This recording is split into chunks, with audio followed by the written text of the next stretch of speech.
Thank you, Mr. Gideon. Thank you, diplomats, representatives of international organizations.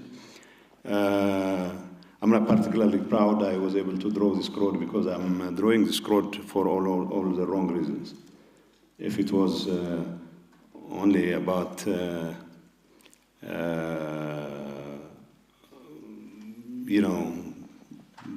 good news and all that, that would have been better. But anyway, the gist, the focus of my presentation is going to be around the need to avoid a deterioration of the situation in my part of the country, and for the international community to do everything within its power to make sure that this situation is arrested, and of course peace and stability is maintained, and the Pretoria Agreement, and of course its full implementation is guaranteed.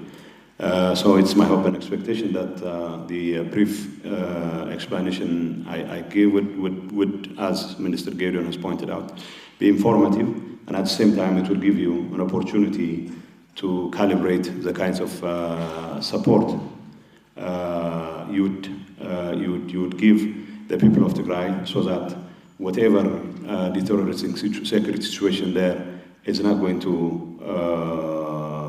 lead to a complete breakdown of law and order. Of course, it doesn't lead to the kind of war that has caused the loss of hundreds of thousands of lives. And I would rather focus on what the situation on the ground is, and the kinds of factors that are leading to this breakdown of law and order, because the interim administration obviously has reached a point where it cannot conduct its daily business in Tigray, and of course it is drawing more and more external actors in the process, and this is probably a very toxic mix with a breakdown of law and order in Tigray, and the possibility of people who have an axe to grind with either the federal government or even with the people in Tigray coming to the mix. That becomes even more difficult to handle. So I will walk you through some of the recent developments that have become really concerning. Since the establishment of the interim administration, the party to the Pretoria Agreement, the parties to the Pretoria Agreement, TPLF and the federal government, took it upon themselves to set up an interim administration. Well, as you probably know, it took a few months of wrangling for the interim administration to be set up. Obviously, the ruling party, TPLF, had its own internal problems, and this led to continued squabbling among the leadership.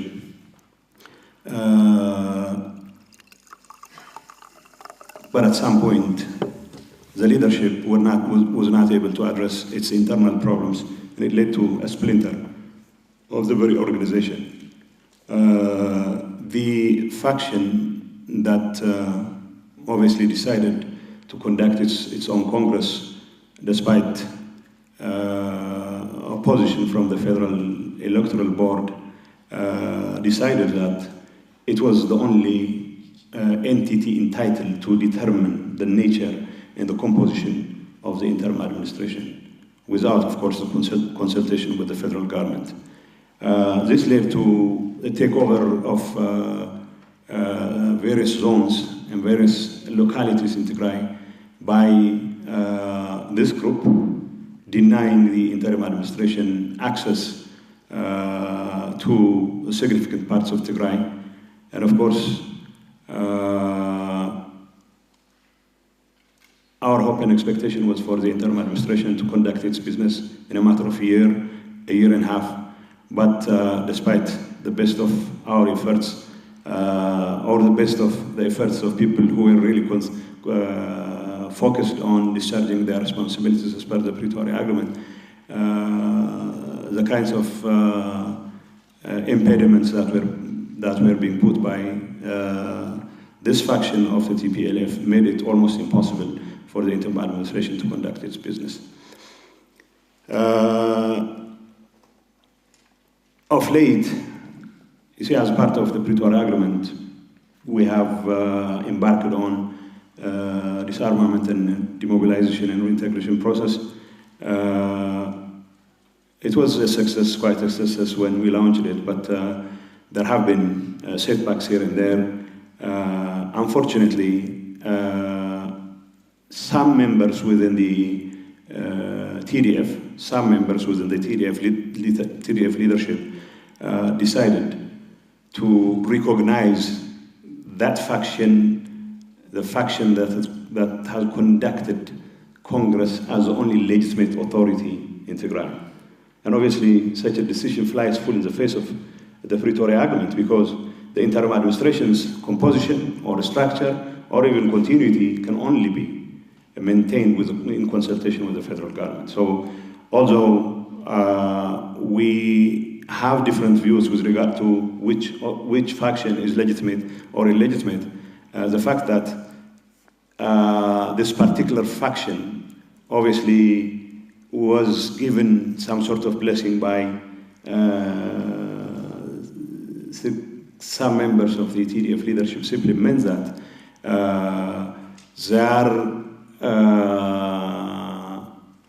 their action toward dismantling interim administration structures was given a military support. So it introduced another disturbing element in the efforts of the faction, the TPLF faction, simply because members of the Tigray forces were being used to dismantle structures, to remove interim government officials, and to install officials which are appointed by this particular faction, which, as far as we're concerned and as far as the federal government is concerned, has not been recognized by the National Electoral Board itself. So this created a confusion, not only a confusion, this was done as part of the campaign to maybe arm twist the federal government into making concessions.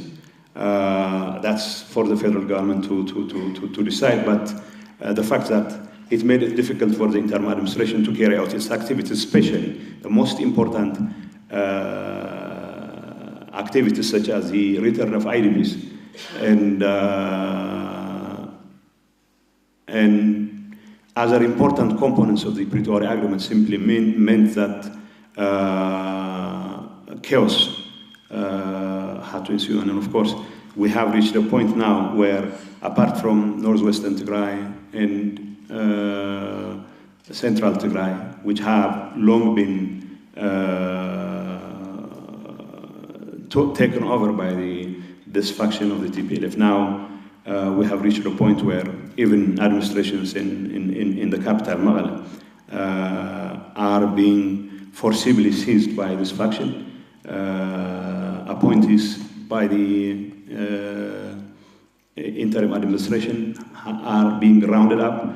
In many cases, protesters are being fired at. In almost every part of Tigray, there is a roundup of people who are said to be not only sympathizers, not only appointees, but also sympathizers of the interim administrations. Now, it's one thing for a faction to claim that it is entitled to take over power, but it's entirely different to do it in such a way that the very agreement that brought it into the picture, which is the Pretoria Agreement, is threatened. Now, the process of the implementation of Pretoria itself has been lackluster at best. The return of IDPs, especially Western Tigray, has not been. We have barely scratched the surface as far as the return of IDPs. We have made efforts to return IDPs in southern Tigray and northwestern part of Tigray. We still have a long way to go before we can say that the security situation even there is conducive enough for people to feel comfortable. But even where we have made modest progress, the situation on the ground simply means that they have little access to humanitarian aid, they have little access to the kinds of amenities people who have returned to their homes are entitled to. It's very unfortunate. The case of Western Tigray, although we have been working with the federal government to expedite that process, yes, we have been putting the blame squarely on the federal government for a year and so, but I have to admit at this point in time that the last 8 or 9 months, it would be very unfair for me to continue to blame the federal government because the ball was in our court, and because of the political squabbling, because of the kind of confusion that has characterized the situation on the ground in Tigray, we're not able to discharge our part of the responsibility the last 8 or 9 months. We still insist that the source of the most important source of the confusion in Tigray and in the politics in Tigray is our failure to return IDPs. We have hundreds of thousands of people living in very squalid conditions, and everyone wants to take advantage of the fact that they have not been returned to blame, to apportion blame against each other. So the faction of the TPLF would blame the interim administration for having failed or having being a sellout to the federal government, whatever that means. And yet, it often, through practice, stands in the way of a possible return of IDPs, despite our best of efforts to coordinate with the federal government. Obviously, we have been missing in action almost for 8-9 months now. Another complicating factor here, of course, the question of DDR. We're supposed to resume DDR yesterday, and the security situation on the ground, I have been told, has made it almost impossible for the resumption of the DDR process, which has been stalled for quite some time now. The DDR is quite critical because tens of thousands of combatants really need it. And of course, the readiness on the part of members of the TDF to go through this process of DDR has been quite significant. But I have to admit that the leadership, myself included, were not particularly forthcoming when it comes to the expeditious implementation of the DDR process.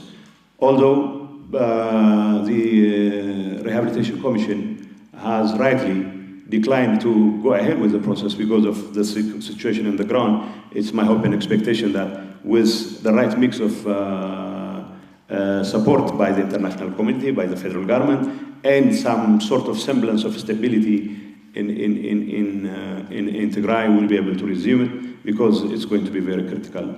Tigray cannot afford more than 200,000 combatants sitting in camps, of course, living off what little is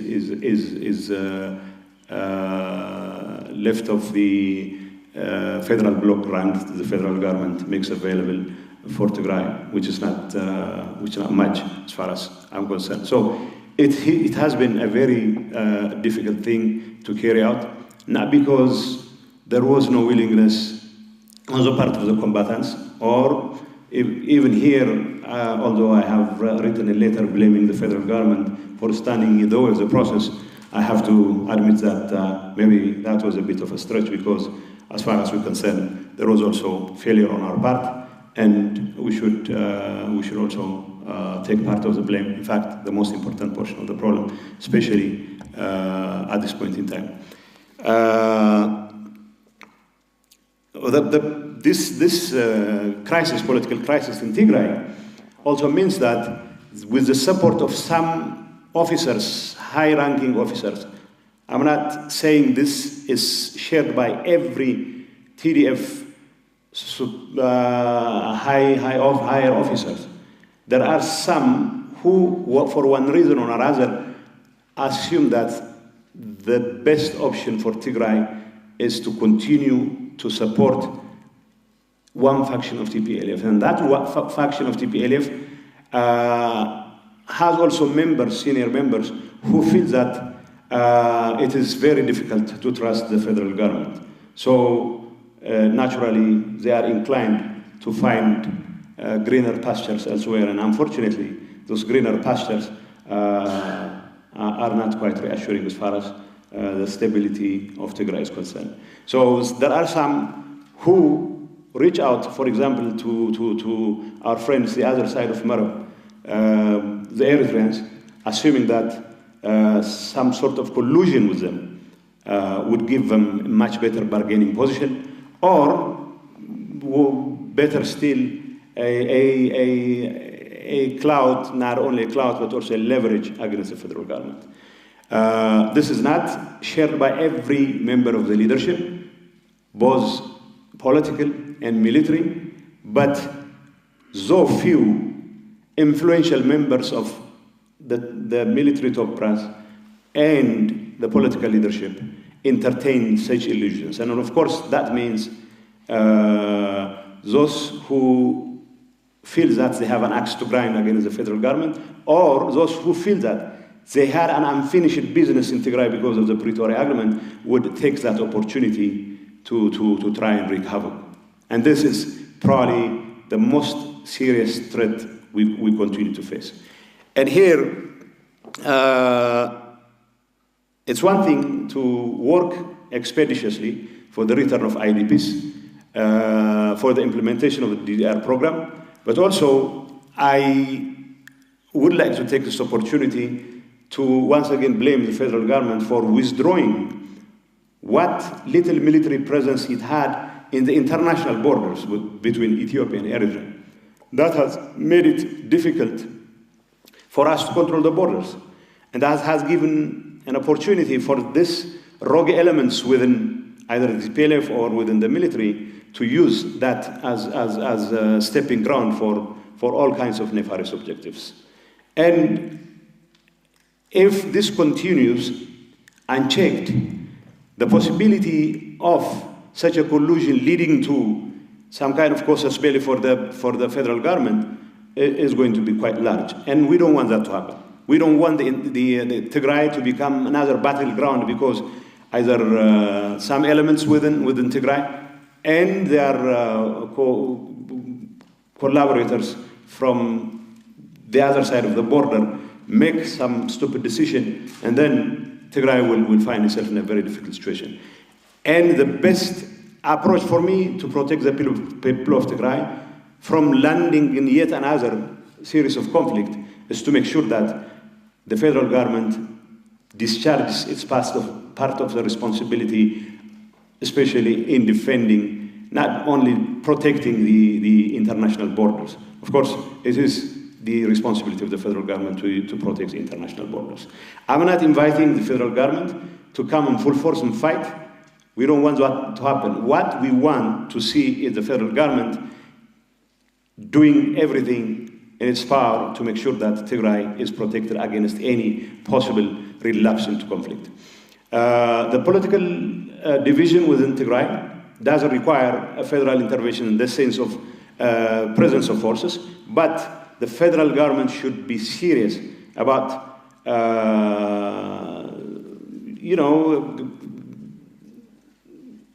calling a spade. Those who have made it their business to try and destabilize an interim administration, which also threatens the very Pretoria Agreement itself, holding them responsible when they try and disrupt the conduct of the interim administration, as it has become abundantly clear, is also something I hope would help us in averting yet another crisis. The presence of Eritreans in many parts of Tigray is part of this problem, and it is not Tigray's responsibility, but the federal government's responsibility to call not only for the withdrawal of the Eritrean forces, but also to protect the borders, so that, of course, whatever internal squabbles we'll have will only remain internal. So, in this case, I would also like to call upon international partners who've been supporting the Pretoria process to really not only express their concerns, but also step up to the plate and make their voices heard. I would like to take this opportunity to call on the AU. I know the EU and other US and other countries have put out a statement. Oh, they did? Yeah. He spared me. Okay, thank you. Anyway, I would expect that sort of not just statements, but also enduring attention to what matters here. What we have to do here is to make sure that miscalculations in our part of the region have never been in short supply. So I would call on the international community and the federal government to do whatever in their power to help us avoid miscalculations, whichever direction they might come from. So it's often those miscalculations which have resulted in devastating wars, and the last thing Tigray is ready to entertain is yet another round of devastating war. And of course, any instability in Tigray is going to destabilize Ethiopia, not just Ethiopia, with a very toxic mix of external actors coming into the picture. It is going to further destabilize the region. So one has to once again call on the international community and of course our partners, the federal government, to do everything within their power to help us avoid those miscalculations.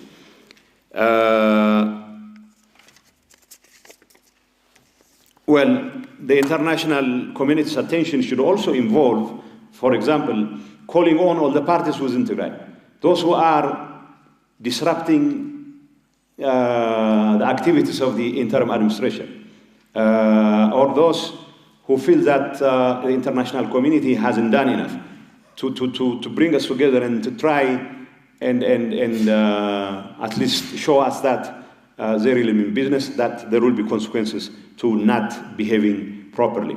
Whatever those consequences are, of course, can be calibrated on the basis of what sort of behavior is being considered.